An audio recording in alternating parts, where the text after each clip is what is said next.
Muskarissa tutustutaan musiikkiin monipuolisesti, laulaen, lorutellen, soittaen, liikkuen ja kuunnellen.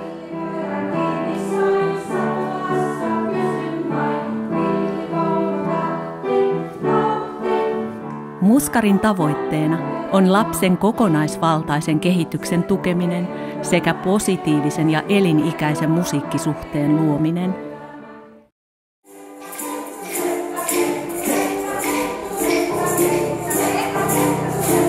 Muskari on iloista ja leikkimielistä, mutta myös tavoitteellista toimintaa, jonka aiheet nousevat lapsen maailmasta ja lasten mielenkiinnon kohteista.